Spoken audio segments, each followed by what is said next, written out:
A father playing the grieving husband until he is exposed. My babies are gone. I put my hands around my wife's neck and did that same thing. A mother calmly explaining why she hid her kids in a freezer. And a young boy testifying against his own mom. Mama threw who in the pool? My sister, Adriana. And then what happened when she threw her in the pool? She started holding her face. These are the moments when parents turned evil and the courtroom saw it all. I hope you die in prison as well. You know, and if this was a death penalty state, you'd be getting the chair. This is Amanda Lewis, a Florida mom who, in 2007, made a tearful call to 911 saying her 7-year-old son found his little sister floating in their backyard pool. 911. I need an ambulance. What's wrong, ma'am? My daughter fell in the pool and she's not breathing. Where at, ma'am? In Esto. And she's not breathing? How old is she? She's 7 years old. Oh, God. Just a second, ma'am. Her lips are purple. What do I do? Amanda told officers she tried to save 7-year-old Adriana, but it was too late. She claimed it was just a tragic accident, nothing more. Tell me, in your own words, exactly what happened. We went outside, the kids were playing, and I had to step back inside. Somewhere along the point, she had went and got the wagon, and she had pulled the wagon beside the pool. Her footprint was in the wagon, and somewhere along the line, she fell in with the dishpan. AJ comes in and tells you what? That Adriana was playing in the pool. I thought he meant she was standing beside the pool, splashing in the water. I looked out the back door, and that's when I could barely see her floating in the pool. You run outside, and you get her out of the pool? How did she look to you? She was slightly purple. I put her on the ground and tried to get the water to drain out and started doing CPR. But something didn't feel right to investigators. Amanda seemed distant, even flat during interviews. And the biggest shock came when her son, AJ, just a kid at the time, came forward. At first, he explained the entire crime scene to the investigator. And then he bravely took the stand. Who threw her in the pool? My mama. Mama threw who in the pool? My sister, Adriana. And then what happened when she threw her in the pool? She started holding her face. So Adriana started screaming, so I went pow, pow, pow with my gun. So Mama said, stop it! So I didn't stop it, so Adriana screamed, AJ, call the police. You said your mom held her face. How did she hold her face?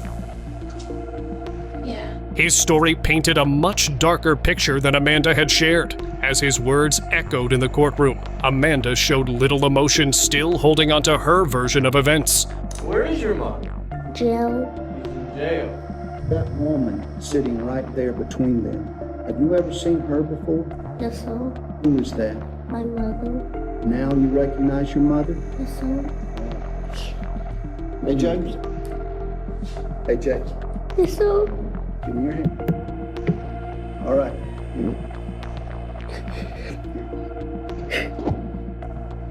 Up right here. I think you're going to have to kneel down. Kneel down. Okay.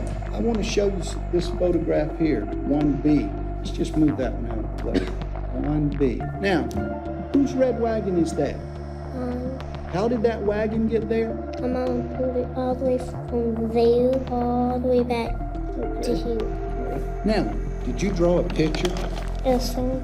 Tell me, AJ, what is this right here? Who is this, or what is this? My mama. And what is she doing? Killing my sister. How is she doing that, AJ? Putting her hand over my face. What is this right here? My mother's arm. Your mother's arm? Yes, sir. Okay. What does this mean right here? She did. She died. Okay. You mean your sister died? What does too bad? What does that mean? That means it's scary. It was scary.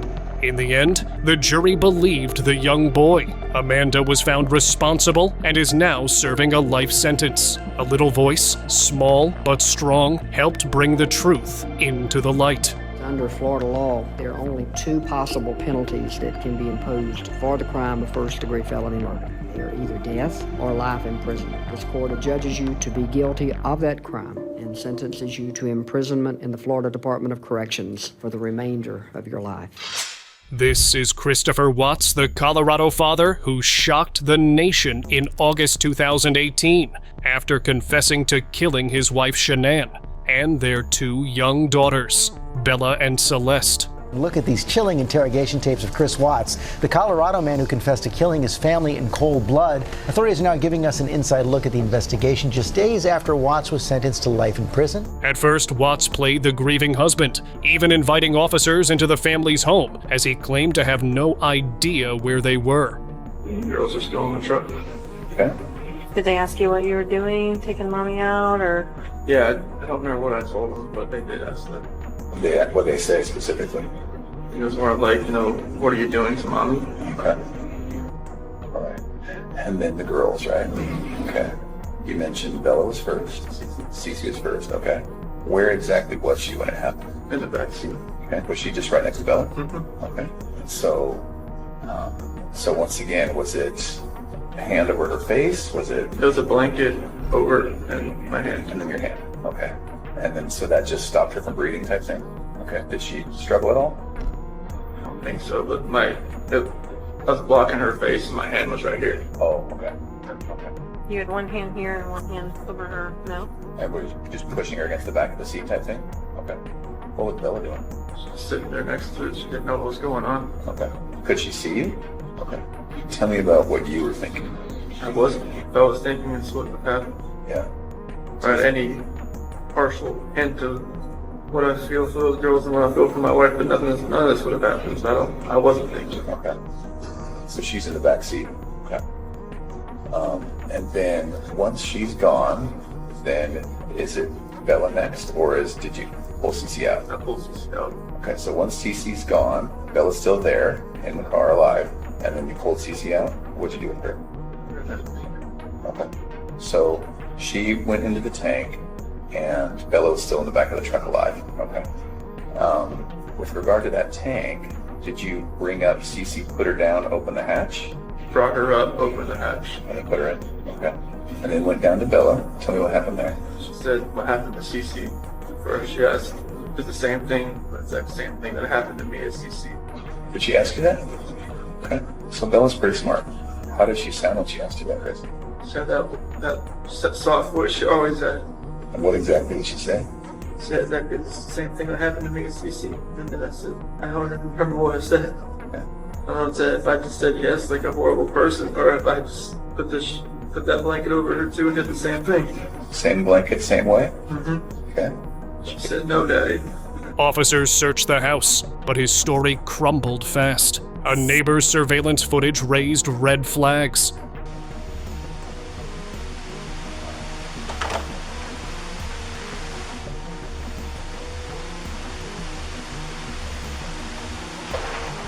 Well, any friends she would be hanging out with? I guess her parents are out of state. Does she work? Yeah, she works from home. Oh, from home? She works, this is her lifeline. Well, it was originally under the fellow on cash. Do you know her passcode? I don't know her passcode. It used to be 2385, but now it's 6 digits. It's the baby's due date. You can see this car starting to drive down. That one. Oh, see what I'm saying? It picked up all the way down there. He's next door. Can we go? I was talking about dispatcher.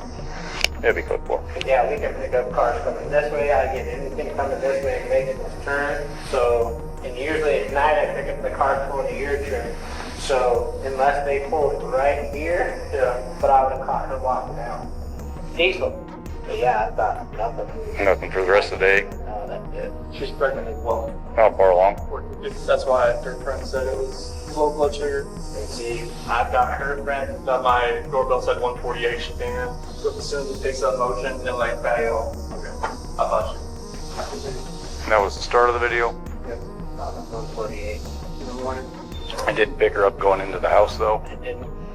And I usually pick him up when he comes walking through here. Mm-hmm. I pick him up. So it doesn't show her walking into the house. If she would have walked by when it's on. That's okay. Yeah, we go. they see all these people coming in, and I'm like, oh, yeah.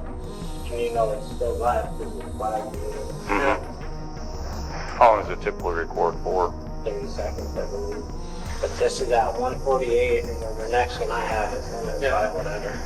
So nothing, no cars came through, because I guarantee with the headlights, it picked up the headlights automatically. And my Vivint said that at 5:27, my garage door was left open.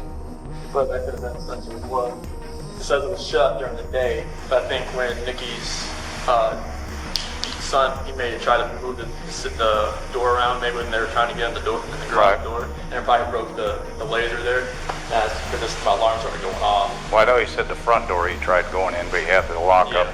That's for so the that kids, set so it they off. don't get out. Right. And our remote on the outside doesn't work anymore. It got wet. The whole break on the ground. So yeah, that was it. All right. Appreciate your time. Hopefully something. Within days, Watts confessed, but not before spinning lies that his wife had harmed the children. Eventually, he admitted he smothered his daughters after killing Shanann in a rage. Alright, let's do this. Somebody saw something. Somebody knows where these kids are. And I keep saying kids, I'm sorry. The kids in your life. I know you're going through a lot, so we're not going to keep you here all night. Just tell me exactly what you remember, and I'll take notes about where we can go. Okay. So this 1:48 a.m. Let me switch chairs. Okay. That's when they come knocking. Okay. When they come knocking, I got to use that key. 4 a.m. That's when my alarm goes off for work, and I'm supposed to get dressed, brush my teeth, everything I do upstairs. Okay. About 4:15, that's when I get back, slide right into bed next to her, and start having a conversation with her about having the house up for sale, and talking about it. Actually proceeding with the separation. Okay. And obviously it gets pretty emotional, like we're talking about, we felt the disconnection was there, like falling out of love, and trying to stay together, maybe just for the kids' sake, but we're realizing that doing our homework, it's not, most of the time that's not going to work. Yeah. So that's when I got home, I opened the garage door, and we went inside the house, and looked everywhere, Shanann, Bella, and Celeste, nowhere to be found. Shannann's wedding ring's on her nightstand, her phone's still on the couch, her purse is still there, the medicine for the kids is still there. I was just hoping that, I left all the lights on in the house, I was hoping that I'd get a knock on the door. What do you think happened? At first, I really thought maybe she was just at somebody's house.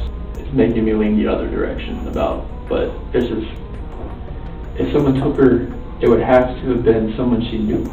Because there's no sign of anything being disturbed, broken. Mm-hmm.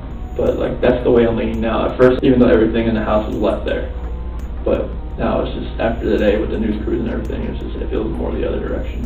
On that night, I told her I don't feel like the love we have is there anymore. Okay. I don't feel like, if we want to stay together for the kids, I'm not sure if that's going to work. Bringing another, what you told her? Yes. Okay. Having another baby, bringing us into this relationship. Do you think this is going to work? We have no idea where she is. Are you telling me the truth? I am telling you the truth. Why should I believe you? Because I am a very trustworthy person. I am a person who is never going to be abusive or physical in any kind of relationship. I would never harm my kids. I would never harm my wife. You can talk to any of my friends, any of her friends. They know me. They know I'm a low-key guy, quiet. I'm not about confrontation. Because I am not that person. I've never been that person. Okay. Would you take a polygraph? Sure. Okay. Looking at that picture, God, she was a girly girl.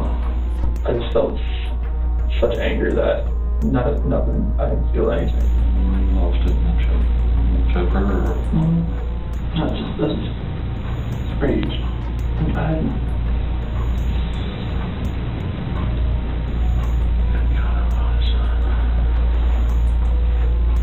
The babies are gone. And I put my hands around my wife's neck and did that same thing.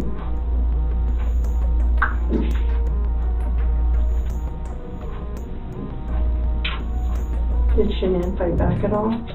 In court, Watts stood silent, showing little to no emotion. Even as Shanann's family broke down, he avoided trial by pleading guilty to all charges, perhaps to escape the death penalty. I would suggest that the extreme aggravation present in the defendant's conduct and in his the efforts that I have described mandate that the sentences for counts 7, 8, and 9, the tampering with a deceased human body, each be the maximum of 12 years, and that those sentences run consecutively to one another. It is very clear that each of these acts, that these were not the subject of one act, but each oil tank that he walked up with his daughter's bodies and the hole that he dug for his wife and unborn son mandate a mandatory consecutive sentence.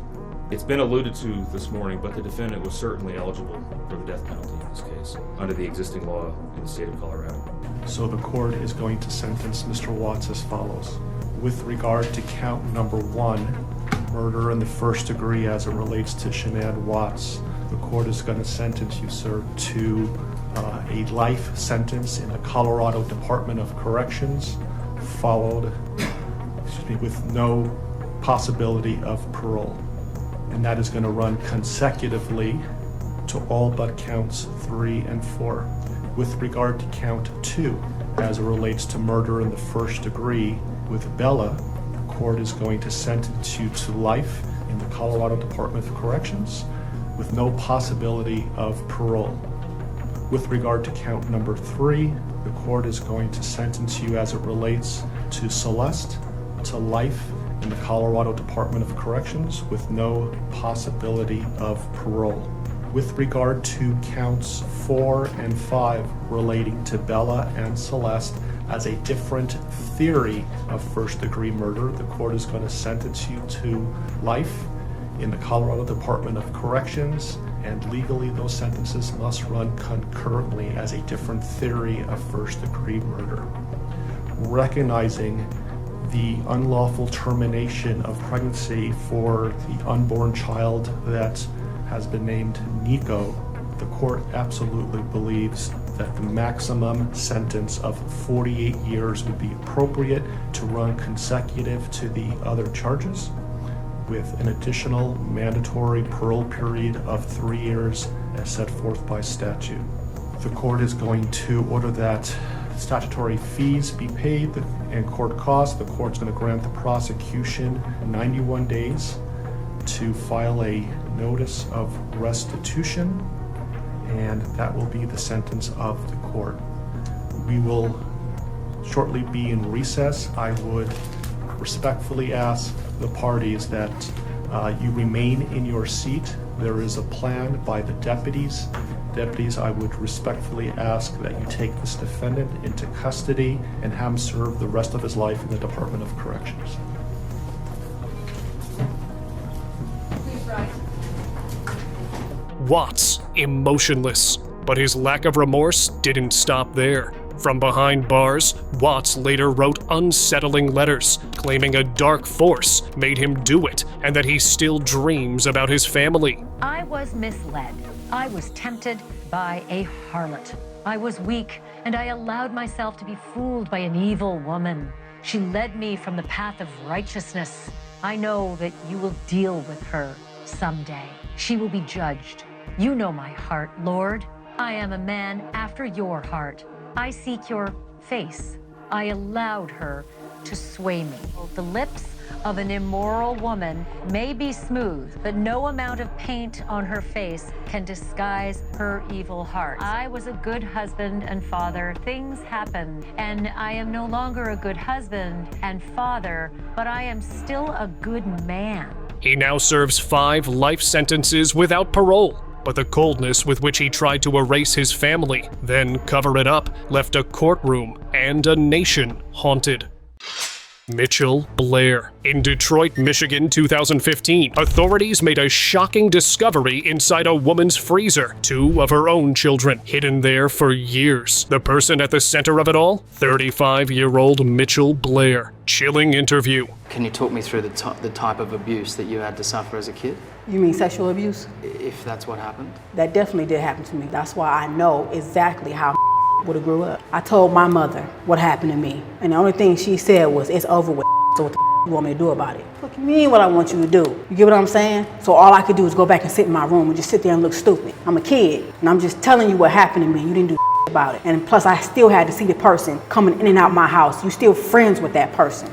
Blair later sat down for a jaw-dropping interview where she didn't hold back. So do you believe that the violent person you went on to become you were a product of your own childhood? I mean, everybody have choices, so I can't just blame all that on my mom because I was still an adult. Maybe I should have tried hard to get over that. But anybody who knows me, that touching the kids, the molesting, that no. She spoke with a cold calmness, explaining her actions without hesitation.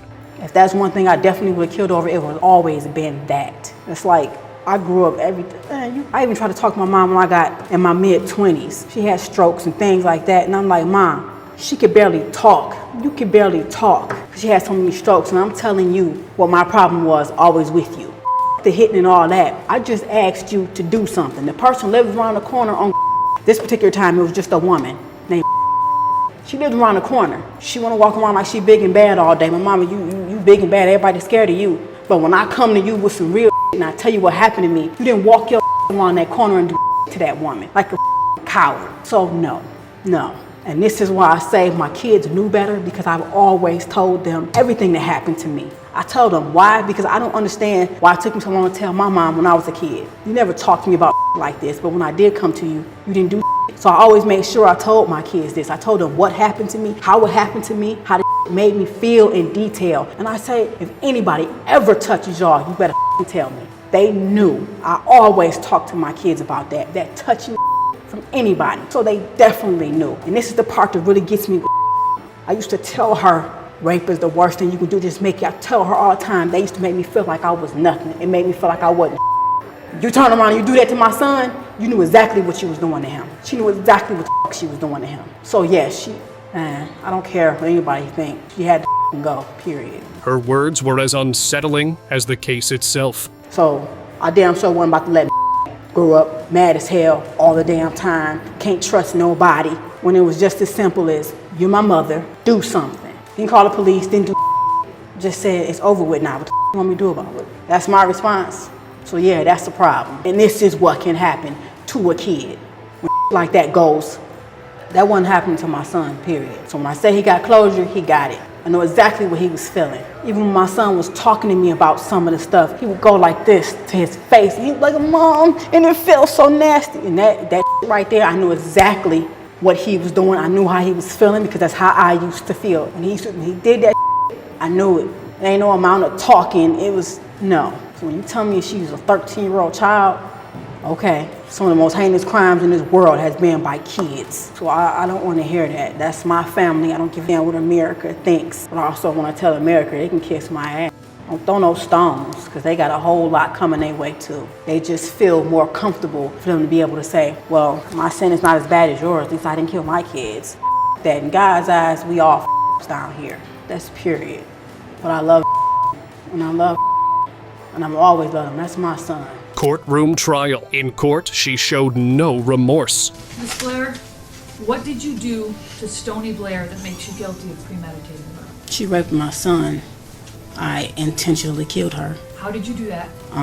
Starting from the beginning, when I found out about what Stony was doing, it was 9 months later after finding out about Stephen. So for the whole 9 months we were in the house, she was still raping my child. I did not know that. When I first found out, after told me, I took a minute because I was not understanding, that she did that to him. But I repeatedly punched her. On many occasions, my son, I told him to tell me every single thing she did to him. So as she was telling me, he was telling me more and more things that she did. I assaulted her every time he told me what she did to him. By assault, I mean I punched her. I have put a bag over her head till she lost consciousness. I threw hot water on her, scalding hot water from the faucet. Did you hit her in the head with a wooden Yes, stick? I hit her in her head multiple times, over and over. Was that shortly before she died? That was actually days before she died and the day she died. Okay. I hit her on her back, it's like with her tailbone. I kicked her. Okay, I just want to clarify a few things. At one point, she even interrupted the judge, expressing no regret for what had happened. And perhaps you don't know, but did this happen on or about May 25th, 2014? To the May best of your recollection? 25th is actually the day she died. Well, the day I killed her. And you said you killed her by putting a grocery bag over her head? Yes, that day would tell me different things because she was doing this to him for years, and I did not know that. You get what I'm saying? And I didn't find out till 9 months later. She had started with Steven. She ruined my son, okay? She started with Steven before he even started. So, yes, I put a bag over her head, but it got worse that day. Yes, I did. Her statements were so raw that even courtroom officials appeared shaken. It got worse that day because she would tell me how she would take her pad, her menstrual pad, and squeeze her blood out in his mouth, okay? And it was over with after that. It was over with. You meant to kill her? I definitely meant to kill her. It wasn't an accident? No, not at all.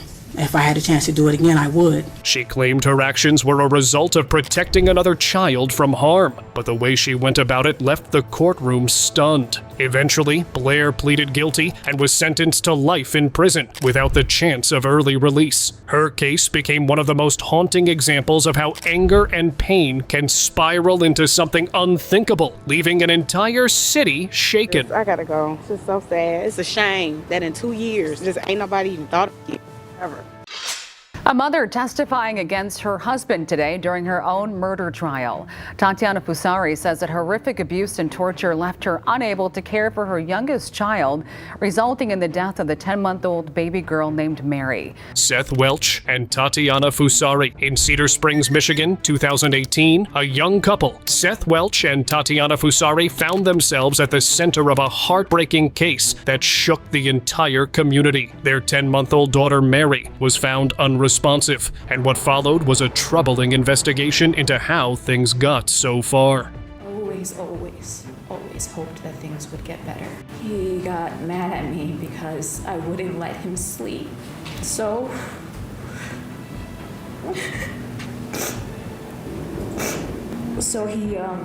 he asked me what's wrong with me, and he rolled over to face me.